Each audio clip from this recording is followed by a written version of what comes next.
Y en este síntesis de Derecho y Justicia, para mí es un placer presentar a este amigo, a este abogado, a este doctor que realmente nos honra con su presencia el día de hoy.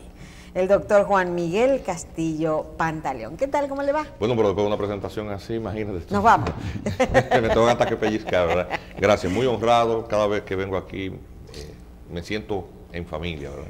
Es que es así, gracias. es así. Doctor, bienvenido y gracias por estar con nosotros. Háblenos un poquito de este tema que comentábamos nosotros al inicio del programa y o en la primera parte del programa, que es cómo usted ve el proceso de selección y todo esto que va a ocurrir ahora en República Dominicana a través del Consejo de la Magistratura, que toca cambio de algunos jueces. Háblenos de cómo usted ve el proceso, la parte política, el proceso de selección. ¿Qué usted opina? Mira, en general lo que está aconteciendo es lo mismo que está previsto en la ley, es decir, no estamos viendo algo distinto de lo que obviamente está trazado en el diseño constitucional legislativo, es decir, el Consejo tiene una matrícula que es fundamentalmente política, es el resultado de una evolución constitucional que horizontalizó en cierta manera el tema a nivel político de la designación de los jueces, de manera que un grupo muy concentrado resolviera la designación de las altas cortes. Ya una de estas altas cortes, a su vez, no es quien designa los jueces de las jurisdicciones inferiores, y es producto de una evolución. Lo que estamos viendo es exactamente el resultado de esto, es una convocatoria de este cuerpo presidido por el presidente de la República, que en la última reforma constitucional, la penúltima, logró integrar un funcionario que designa él mismo, que es el procurador, que aunque es parte del sistema de justicia, depende de quien lo designa. Y luego las cabezas de las dos cámaras, más un representante de una de las fuerzas políticas de mayor, o de la fuerza política de segunda importancia de representatividad en el Congreso. Y luego dos jueces, uno de los cuales, bueno, es elegido por sus pares, pero el tema de si son o no de carrera no es algo que está concernido dentro de esa modificación y por lo tanto no puede pedírsele al Consejo que haga algo distinto de lo que está marcado por la ley, porque también está ese Consejo, como cualquier otro órgano, ceñido a la ley. Así es. Ellos no puede o no discutirse la legitimidad del reclamo de que sea o no de carrera. Pero eso es meramente teórico. Al final del día tienes que ceñirte a lo que dice la Constitución. ¿Establece la Constitución eso? No. Usted se está refiriendo al miembro, al segundo miembro. Al segundo miembro que actúa como secretario del Consejo. Que es el magistrado Fran Soto. Pero él es seleccionado. Al presidente de la Suprema Corte de Justicia le corresponde por mandato de la ley, de la Constitución. Entonces, pero a ese segundo juez, sí. ¿Quiénes los eligen? ¿Quién lo eligen? Los restantes miembros de la Suprema. Los restantes miembros, claro, entre sus pares. Entonces tiene la legitimidad de los demás miembros de la Suprema Corte. Porque eso es lo que establece la ley. Es decir, tanto la ley orgánica tanto la Constitución como la ley orgánica del propio Consejo. No se establece el requisito de que ese miembro de la Suprema Corte de Justicia, que es elegido por sus pares, reúna la condición de ser un juez de carrera. Claro. ¿Cuál es su opinión con respecto a la metodología que no hemos dado constitucionalmente para la elección de las altas cortes? En relación, en términos comparativos, todos sabemos, bueno, la mayoría de la población sabe, en el caso suyo, que usted tiene un doctorado en Derechos Fundamentales, normalmente son de rango constitucional, usted es verdadero experto en esa área. En términos comparativos, República Dominicana versus otros países mucho más desarrollados, ¿qué usted opina de la metodología constitucional que no hemos dado? Como te dije, esta evolución ha sido dada más bien por las circunstancias. Por lo tanto, el diseño resultante no es copiado de ningún otro modelo. Se tomaron o se han tomado algunas referencias para esto, pero el sistema dominicano tiene características que le son únicas, o sea, no cabe ningún análisis comparativo. Lo que tú sí puedes es medir los resultados, si son o no satisfactorios. Tenemos en el diseño constitucional un modelo que ha parido, ha dado un resultado feliz. Esa es la pregunta. Obviamente, como en todo donde hay seres humanos, hay luces y hay sombras. materia constitucional, que es el caso, por ejemplo, de la instancia jurisdiccional que va a ser designada una parte de su matrícula que cesa por edad o por cumplimiento del periodo por el cual fue designada. La jurisprudencia constitucional, que es muy vigorosa y ha sido muy productiva, ¿puede pasarse un balance positivo? Y la respuesta es sí. Fíjate cómo este invento dominicano de cómo haber nombrado estos jueces, para bien o para mal, en general la jurisprudencia constitucional es buena. Ellos han metido también la pata con algunas cosas. O sea, yo como abogado, por ejemplo, hay una jurisprudencia ahí constitucional en materia de astrentes. Astrentes es un mecanismo, para que la gente entienda, es un mecanismo de constreñimiento para el cumplimiento de decisiones judiciales. No es una pena, no es una sanción, es un mecanismo de constreñimiento, es decir, de forzar al cumplimiento. La astrente está prevista en la ley 834, o sea, en materia civil, ¿verdad? Y en la ley orgánica del Tribunal Constitucional que reguló la ley, que regula el procedimiento del amparo, también está previsto un astrente. Es decir, el astrente, hay dos astrentes, el que es de materia de derechos fundamentales para el amparo, claro, y el astrente civil ordinario. El civil ordinario tiene muchísimo tiempo implementándose, los imponen los jueces de primera instancia, casi siempre en materia de referimiento. Bien. De buenas a primeras, el Tribunal Constitucional en una sentencia dijo que eso no estaba regulado por ninguna ley. Yo como abogado, lógicamente, me sorprendí, porque decir en una sentencia el Tribunal Constitucional que eso no está en ninguna ley, significa no haberse fijado que eso tenía décadas, claro, funcionando en la tele. O sea, a cualquiera se le va. Y entonces dijeron, bueno, como eso no ha sido establecido en ninguna ley y no se dice en beneficio de quién son, se debe en beneficio de entidades sin fines de lucro. ¿Cómo así? Sí, así mismo. Y tú tienes a los abogados rompiéndose la cabeza cada vez que dan una sentencia de referimiento y te designan, por ejemplo, la Escuela Nacional de Ciegos, dice un juez. Y cuando tú vas, pero la Escuela Nacional de Ciegos ni siquiera es una entidad sin fines de lucro, es una entidad dependiente del Ministerio de Educación. Entonces, ellos no se van a involucrar en un litigio entre particulares. Claro. Y convierte, por lo tanto, ese mecanismo de tutela judicial efectiva en algo que complica a la víctima. Es decir, en un mecanismo de negación de la tutela efectiva, porque se convierte en un obstáculo, claro, en una cosa además inútil. Entonces, tú ves, por ejemplo, a la luz de ese ejemplo, ¿ha sido desafortunado? Sí, pero en el contexto general tú tienes la sentencia 168.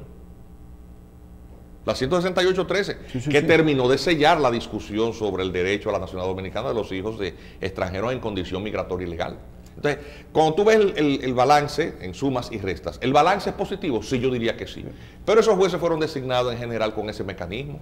Entonces yo no puedo criticar el modelo porque es un proceso en construcción.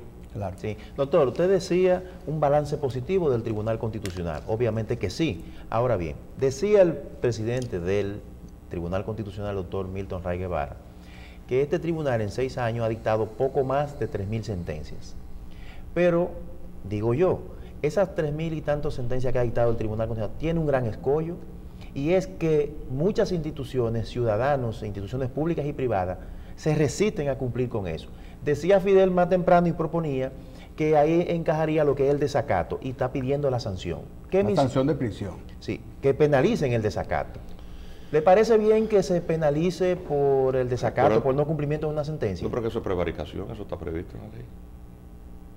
Es decir, cuando un funcionario judicial se niega a cumplir con la ley y la Constitución, se llama prevaricación. Sí, pero ese... Digo, creo yo, me recuerdo que ese es el nombre del pasa, concepto jurídico. Sí, pero... Ahora, una forma de prevaricación específica para el incumplimiento de la sentencia, sí, puede especificarse aún más, pero por falta de mecanismo, o sea, de normativa, perfectamente puede. Ahora, atención, y cuando el desacato proviene del propio sistema de justicia, por ejemplo, la ley orgánica del Tribunal Constitucional y de los procedimientos constitucionales establece el recurso de revisión de las decisiones jurisdiccionales. Atención, es decir, decisiones que han alcanzado la autoridad de la cosa irrevocablemente juzgada, que han sido objeto de un recurso de casación, y el recurso de casación, en la forma en que ha sido decidida, ha violado la Constitución. Pasa mucho, por ejemplo, en materia de declaratorias de inadmisibilidad de recursos de casación. Correcto. Es decir, yo he criticado que la Suprema Corte de Justicia pareciera tener una especie de correa transportadora. Hay opiniones encontradas entre las dos instituciones. Por supuesto que sí, pero la matrícula al final de cuentas se impone. Y van tirando los expedientes sobre esa correa que va a caer a un zafacón que se llama inadmisibilidad. ni los leen, lo van tirando ahí. Por ejemplo, gente condenada a más de 10 años de prisión, de acuerdo a la ley, de acuerdo al Algo así código, como cuando se esa pone- sentencia debe ser objeto, que tengo también mis críticas con respecto a negarle recurso de casación a sentencia de menos de 10 años, porque significa la imposibilidad de la tutela judicial efectiva. Claro. Y eso es porque el Código Procesal Penal tiene un diseño que es terrible. Como no hay mucho control efectivo de la casación, tú tienes un nivel de interpretación en los primeros grados de jurisdicción que hay 300 códigos, tanto como jueces de primera instancia haya, porque no hay una jurisprudencia homogeneizante de toda la interpretación. Bien, el asunto es que lo van tirando ahí. Y entonces, obviamente, pero si este código, aún con sus falencias, me dice que yo puedo recurrir en casación, y tú me dices que yo no puedo, que es inadmisible, y mi condena es de más de 10 años, me están violando mi derecho al ejercicio de los recursos previstos en la ley. Es la violación de un derecho, de una garantía de derecho fundamental, de tutela judicial efectiva de mi derecho. Bien, eso va al Constitucional. Y el Constitucional, cuando lo conoce, entre toda esa marea de repente que le llega, le dice, se revoca esa sentencia. Se anula. Claro. Porque obviamente hay una violación de un derecho fundamental constitucional. ¿Qué pasa con eso? Y lo cierto es que a quien se resiste es el propio sistema de justicia. Atención. ¿Ante quién tú vas a someter los jueces de la Suprema Corte de Justicia? Porque ellos son El Supremo, el son los que están más violando alto, la Constitución. lo Sí, más pero alto. si se diseña, es un dilema. Sí, pero doctor, si se diseña un tipo penal especial ¿Ante quién lo van para a el perseguir? desacato, si se diseña un tipo penal especial para el desacato, ellos no estarían al margen de ser sancionados por ese tipo penal especializado. Mira, lo cierto es que entonces serían que pasibles de qué someter. Vamos a poner el caso teórico, el caso real de situaciones de violaciones de derechos fundamentales intervenidas por la negación de la tutela judicial efectiva y el incumplimiento de una sentencia del Tribunal Constitucional acontecido a nivel de la Suprema Corte de Justicia. Y que creásemos un ilícito particular adicional al genérico de la prevaricación.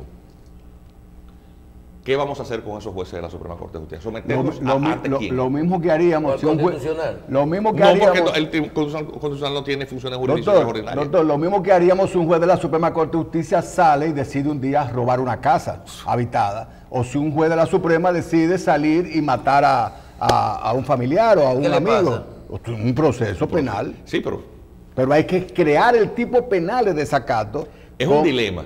¿Entiendes? Es un dilema. Porque hay un tema de si real y efectivo. Esto lógicamente es una conversación rica, teórica, Claro. pero con un sustento de circunstancias que están aconteciendo, esporádicamente, pero están aconteciendo. Claro. Lo cierto es que al final del día, si me corresponde decir si ha sido bueno o malo el balance, te diría que hay una cosa de ambas en cada parte. Ha habido cosas buenas y ha habido cosas que son superables. Doctor, ahora que usted menciona tanto derechos fundamentales, interpretaciones y todo esto, nosotros en lo personal vemos la Constitución y decimos, nosotros no somos abogados, no tenemos... Dice, usted no se puede reelegir, el presidente no se puede reelegir, como se puso el famoso transitorio. Y decimos, eso no hay que interpretarlo. No hay que interpretarlo porque dice que no se puede reelegir. Pero si te vas a la Constitución y ves que la Constitución tiene todos los puntos, los aspectos de ella misma, dice, oh, pero espérate que puede ser revisado de alguna forma. El proceso. Siempre nos vamos a las interpretaciones o que si nada está por encima de la Constitución o que un artículo no puede violar un derecho fundamental, que es a la parte donde quiero llegar.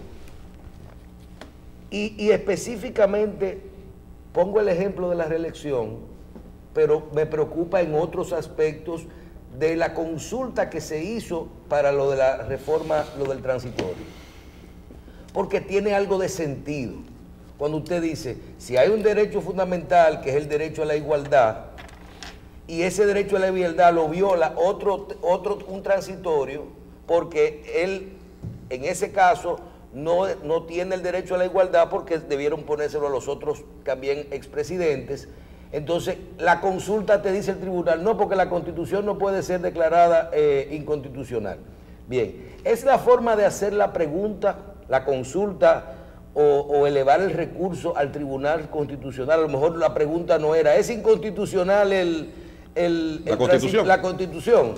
Lo que habría que pedir es, ¿choca con algún otro, viola algún derecho fundamental? O también la forma que se llevó, habría que haberlo llevado primero postularlo como un partido, luego llevarlo al Tribunal Superior Electoral y que esa consulta la solicite vía Superior Electoral o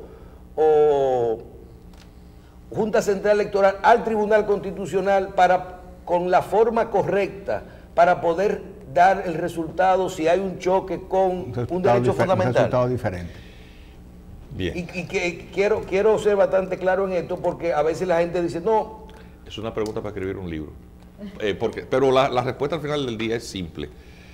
Lo que declaró el Tribunal Constitucional inadmisible desde el punto de vista del derecho constitucional es lo correcto.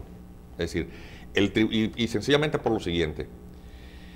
Independientemente de que ya el tema había sido planteado anteriormente en una acción de declaratoria de inconstitucionalidad de los mecanismos de reforma que se produjeron cuando se le acortaron los 2 años al presidente Balaguer. El doctor Pina. El doctor Pina, brillante, brillante. Ya eso fue decidido y por lo tanto la jurisprudencia en materia constitucional que hubiera sido decidida por la Suprema Corte de Justicia en esas atribuciones ya constituye un precedente que no puede ser desconocido por mandato expreso de la ley de 138 del Tribunal Constitucional. Sí, 137.11 sobre el Tribunal Constitucional y procedimiento constitucional. Es decir, independientemente de eso, que ya le imposibilitaba al tribunal fallarlo de nuevo, el argumento es simple. La explicación es larga, pero la respuesta es simple. Si el Tribunal Constitucional declarara inconstitucional partes de la Constitución, sean estas transitorias o no, estarían modificando la Constitución. Y resulta que la Constitución establece el mecanismo de su modificación. Y recuerden que después de promulgada la reforma constitucional no puede ser derogada ni desconocida, ni siquiera por aclamaciones. Es decir, la propia Constitución establece que no hay otra forma más que en la forma en que ella establece para modificarla. Luego no puede venir ningún órgano jurisdiccional ni de ninguna otra índole a modificar su texto. Porque la Constitución dice, siendo la ley suprema del Estado, es la cúspide de la normativa. Por cierto, yo acabo de escribirle un ensayo que me pidieron, me invitaron a participar en la edición de la primera revista del Tribunal Constitucional. Y el aporte que hice, que es un ensayo, que por cierto ayer fue que lo remití ya para imprenta, es sobre la jerarquía normativa. Es un tema pocas veces tratado. Porque cuando se habla incluso de derechos fundamentales, se hace referencia a una parte de la normativa que tiene también un valor jurídico, vamos a decir, trascendente. Es decir, la protección de aquellos derechos en los cuales se legitima el Estado de Derecho. Claro. Es decir, el Estado para lo que existe es para proteger los derechos de las personas. No es un constructo para otros fines fundamentales más que esos, proteger los derechos humanos. Entonces, ¿qué pasa cuando tú lo que pones en la mesa son derechos fundamentales? Por ejemplo, el derecho a ser elegido. La igualdad. El derecho a la igualdad, derecho de esa naturaleza tan elevada. En nombre de eso puedes también producir un desconocimiento constitucional. La respuesta es no, porque implicaría para ello la delegitimación del sistema. Es decir, debo para liberarme de mi peso porque me lastra, matarme. O sea, para alcanzar las más altas estaturas del cielo y las estrellas. No, porque eso se compromete a tu existencia. Si tú rompes el Estado de Derecho, porque eso es romper el Estado de Derecho, luego la legitimación de todo lo demás queda concernida. Es que no se puede y punto. Obviamente, con el tema de los derechos fundamentales incluso también, todo esto fue muy discutido y ha sido un proceso en construcción. Por ejemplo, los tratados de derecho internacional tienen rango constitucional. Eso tiene décadas evolucionando. Es decir, ¿qué nivel tiene de vigencia en el derecho interno el derecho internacional cuando ha sido constitucional o si tiene el mismo rango? Lo cierto es que nosotros tenemos un sistema, esto parece una clase de derecho, un sistema dualista moderado. Es decir, nosotros entendemos el derecho internacional como una esfera distinta al del derecho interno, que se adopta en la medida que los poderes públicos lo adoptan. Es decir, cuando tú adoptas algo, inmediatamente lo conviertes en derecho interno. Es decir, ya la discusión no existe. Como decir un tubo dentro de un tubo. En el tubo interno, el derecho interno, en el tubo externo, el derecho internacional. Entonces, ¿cuál es el constructo? Los tratados son tratados. Desde un préstamo hasta un tratado de derechos humanos son tratados. No hay procedimientos congresuales de ratificación distintos para unos y otros. Los tratados se conocen, se firman y se ratifican en la misma manera. Entonces, ¿qué tienen de especial los de derechos humanos? El constructo del derecho, del llamado bloque de constitucionalidad, vino ahí. Es decir, la precisión de que solamente tienen naturaleza sustantiva aquellos tratados internacionales que tienen naturaleza de derechos humanos, o la materia de la que trata es de derechos humanos. Ahora bien, que tantos derechos humanos rebasan aquellos que ya han sido constitucionalizados en el título de la Constitución, que trata de los derechos fundamentales, y te pones a ver, no falta ninguno. Es decir, la discusión también es bizantina. Entonces, desde su punto de vista, de esa forma, no se puede nunca evaluar que se le violó a Danilo Medina un derecho fundamental, ni podemos nunca alegar... La pregunta es imposible. La pregunta es imposible. O sea, es que sencillamente no la puedes plantear porque se implicaría para ello declarar un transitorio de la Constitución,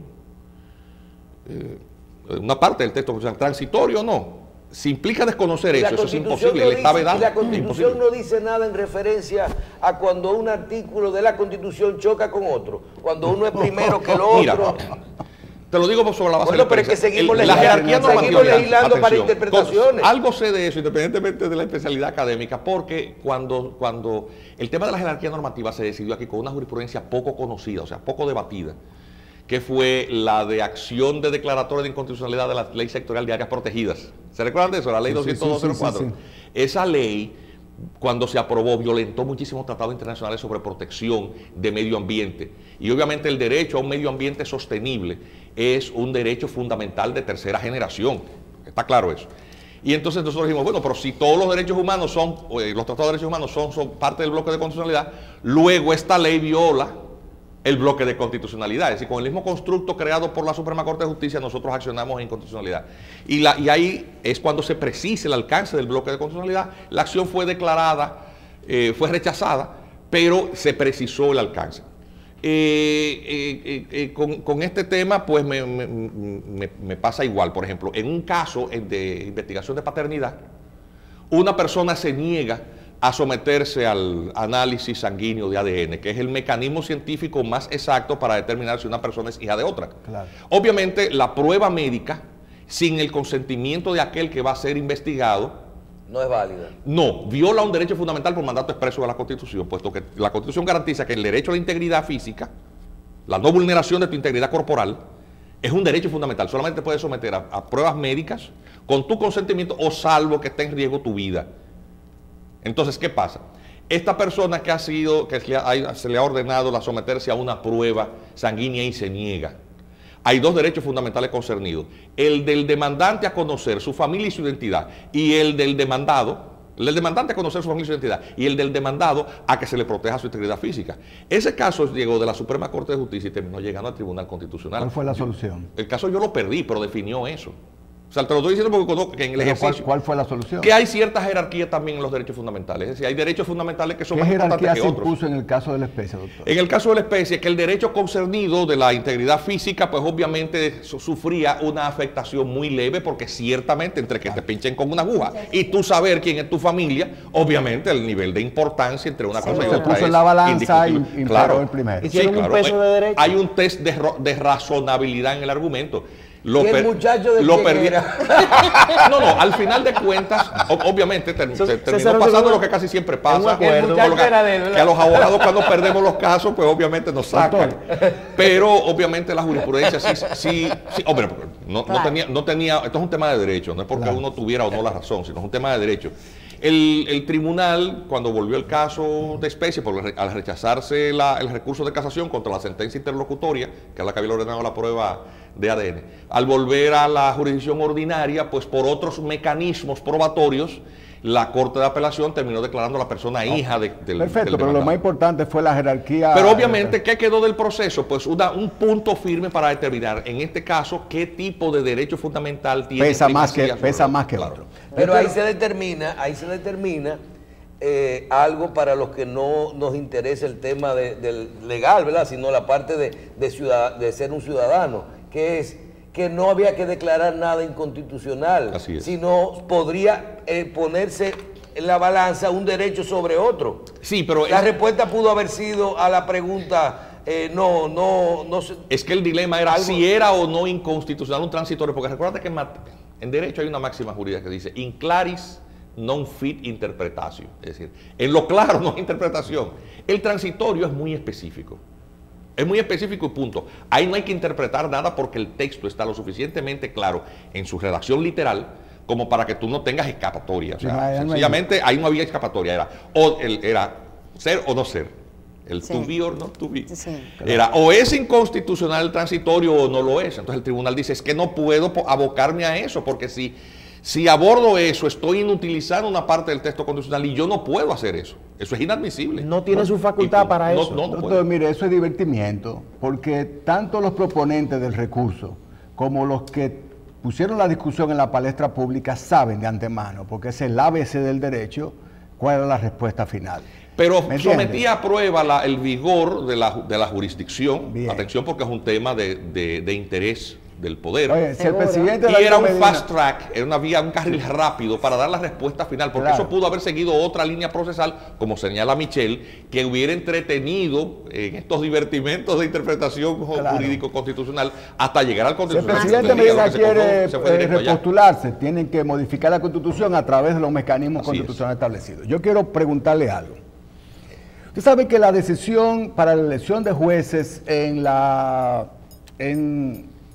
democracia que es nuestro norte y está en el norte, que son los Estados Unidos. El mecanismo de elección en Estados Unidos para los jueces de la Suprema Corte de Justicia es una propuesta del presidente de los Estados Unidos al Senado, que hace un escrutinio de la vida académica, personal y de toda índole del candidato para ratificación. Y esa posición es vitalicia. La mayoría del pueblo dominicano no sabe, los que tenemos este tipo de discusión, que existen fuerzas en los Estados Unidos que ya tienen un diagnóstico de cuál es el criterio de ese candidato a juez de la Suprema. Si es liberal, si es conservador, si es pro aborto, si es pro vida. Y esas son discusiones donde se hacen lobbies importantísimos y profundos. En Estados Unidos existe una decisión, creo que se llama Wade versus Roe, que fue la que determinó la posibilidad del aborto inducido de 1973 en Estados Unidos. Luego de el aborto inducido se aprobó 7-2, creo, por votos de la Suprema Corte de Justicia de Estados Unidos, a partir de lo cual cada presidente posterior a esa decisión ha propuesto candidatos o pro vida o pro aborto, o liberales o conservadores. Es una discusión importantísima. De hecho, la elección del juez Kavanaugh, la mayoría de las personas tienen la percepción que lo que se está discutiendo y el ataque personal a Kavanaugh tiene que ver con su vida personal, y no, tiene que ver con su posición, si es pro vida o pro aborto en los Estados Unidos. Y los grupos de presión en los Estados Unidos y los lobistas en Estados Unidos hacen un escrutinio en un sentido u otro dependiendo de sus intereses. Así es. Ok, República Dominicana, todo el mundo sabe la posición del doctor Juan Miguel Castillo Pantelón con respecto al tema migratorio. Así es. ¿Verdad? Entonces, en República Dominicana vamos a tener la misma situación del lobismo. Oye, atención, como usted dice usted, del lobismo, de los grupos de presión pro migración ilegal o del grupo de nacionalistas que se entienden que debe limitarse esa migración. Esos grupos de presión van a incidir en el Consejo Nacional de la Magistratura para que personas, por ejemplo, en el caso suyo, Si yo fuera miembro del Consejo, yo sé que voy a votar por Juan Miguel Castillo Pantaleón, pero él es de antemano un individuo nacionalista y que tiene una posición firme en relación a la migración ilegal hacia República Dominicana. ¿Usted cree que ese lobismo realmente está funcionando en República Dominicana y que va a surtir efectos en relación a la posición de los candidatos? Mira lo que... los precedentes no nos sirven o no existen. Por lo siguiente, la profesión del derecho nos coloca a quienes la ejercemos en la condición de servir a intereses, los intereses de quienes nos contratan.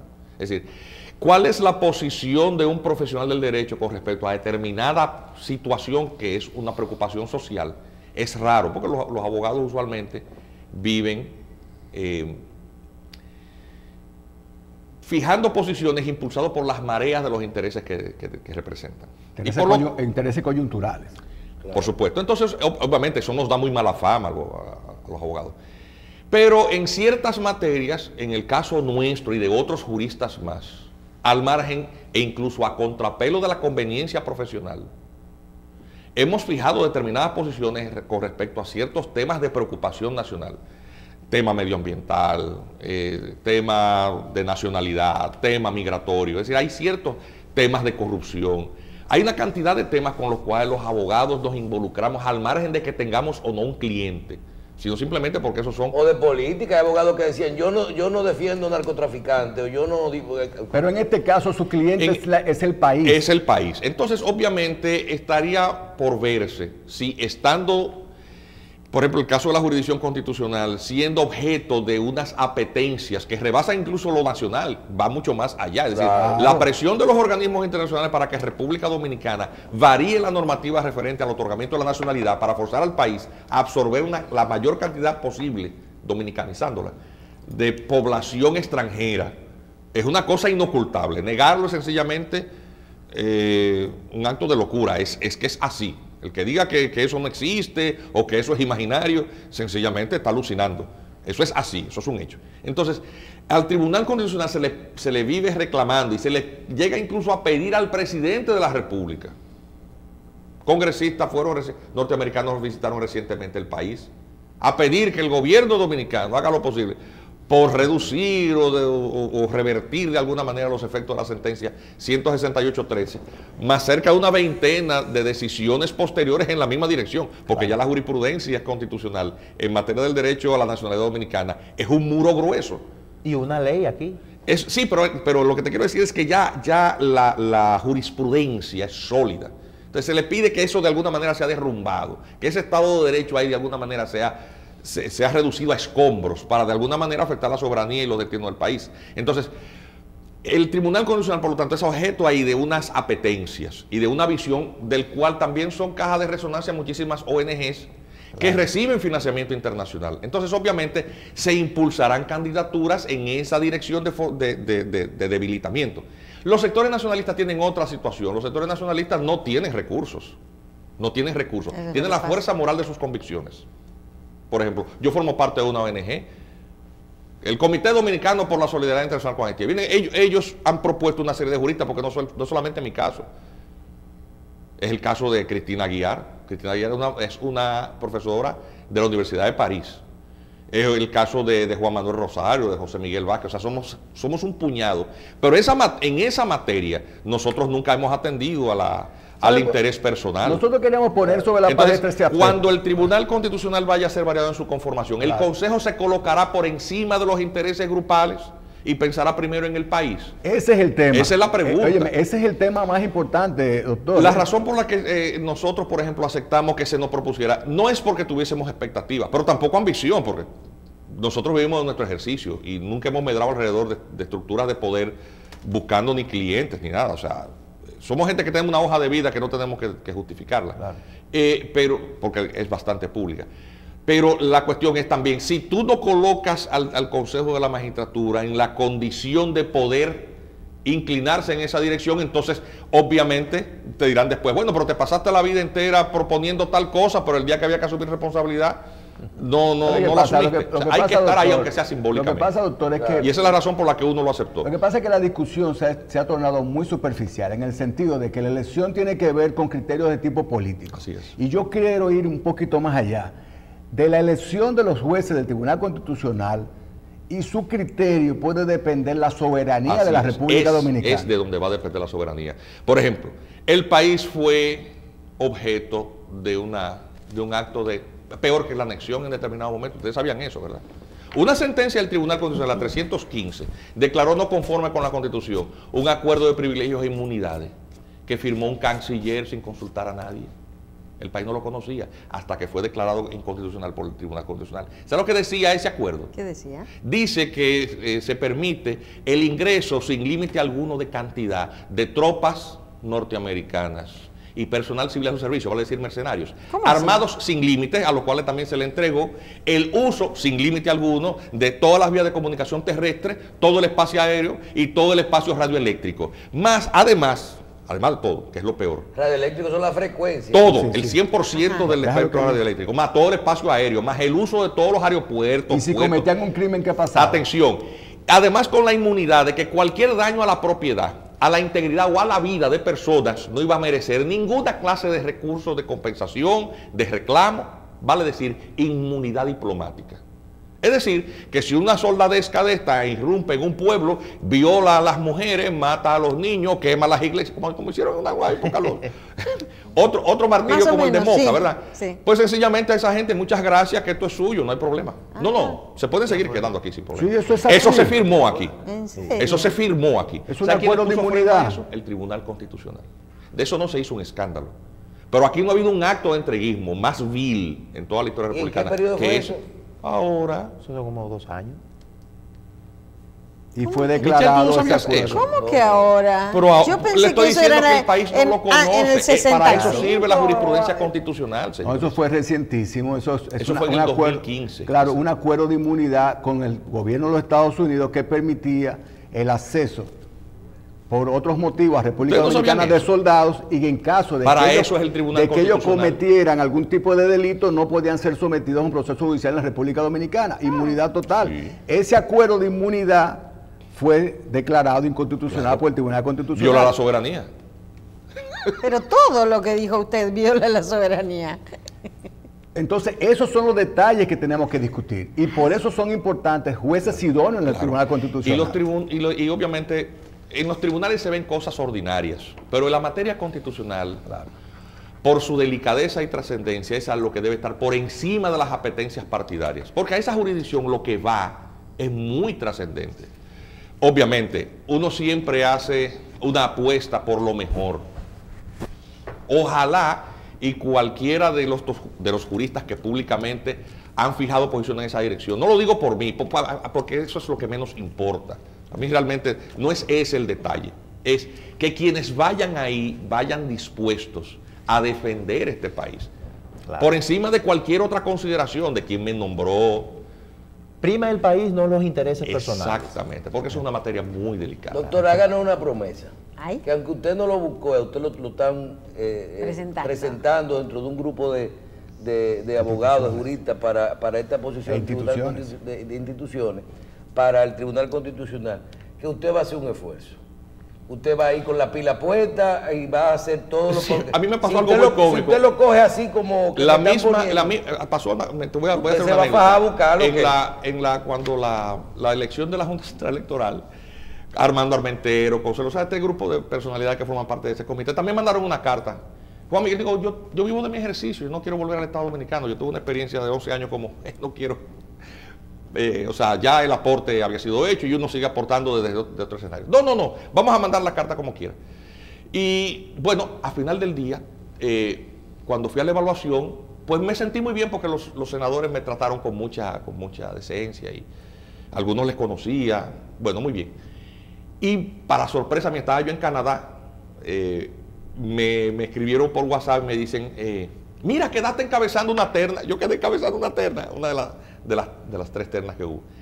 Y entonces, obviamente digo yo, bueno, pero me pusieron ahí de alfombra, porque eso es para que nombren a otros. Y efectivamente yo no fui designado, ni siquiera como suplente, que era lo que yo suponía que iba a pasar. Atención, después, la anécdota es esta, me he encontrado con más de un senador. Y al menos uno de ellos, cuyo nombre me voy a reservar porque fue una conversación, me dice, doctor, ¿y por qué usted no hizo su esfuercito?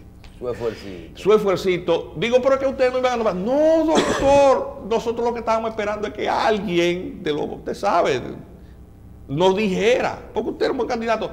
Digo, sí, el problema es que quién va a ser ese alguien, porque obviamente cuando no te has involucrado con el tema político, otro tipo de cosas. No tiene ningún Y eso color. yo lo entiendo. Pero ahora son menos, ¿verdad? Nada más Sí, pero lo que quiero decir es que yo lo entiendo.